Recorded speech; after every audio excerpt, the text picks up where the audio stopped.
This brings back the memories. Right, there we go. There's some water. You've got your tube in action.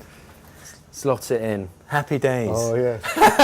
The joy. The technique is still there. Brilliant. The joy of the pipette tip. Oh, sorry, hang on. My name is Kevin McFarthing. I was diagnosed with Parkinson's in 2012. I'm originally a scientist, a biochemist, and worked in life sciences, diagnostics, pharmaceuticals, consumer products. Today we're at the MRC Brain Dynamics Unit in Oxford to meet Professor Peter Magill to talk about the research he's been doing into Lewy bodies in Parkinson's. Please come in, you're welcome. This sort of gives you an idea roughly. This is actually a rat brain model.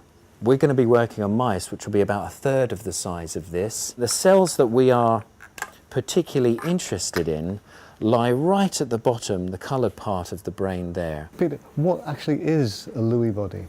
So a Lewy body is a sort of unusual cluster of proteins that's found to develop inside nerve cells in the brains of people with Parkinson's. These Lewy bodies are often found within surviving dopamine-producing nerve cells, and we think that their loss in the brain underlies a lot of the movement difficulties experienced by people with Parkinson's.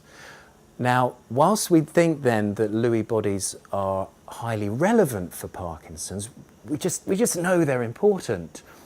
We don't know how they affect the health of neurons and the way those nerve cells work in the whole brain, and that's what we're trying to get at with this project. Can you understand why people get frustrated with the cost of research and the pace of research and the time it takes to reach definitive findings?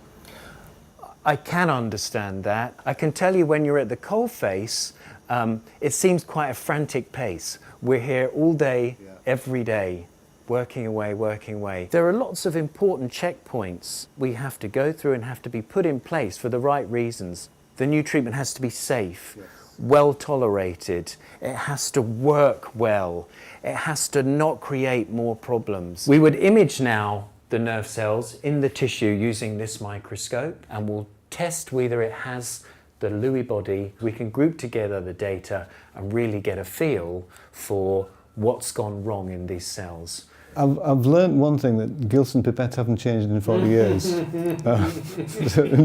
Basic design and function, yes. And I've still got the technique. Yeah, well, if it works, don't reinvent it if it works. Yeah. Exactly.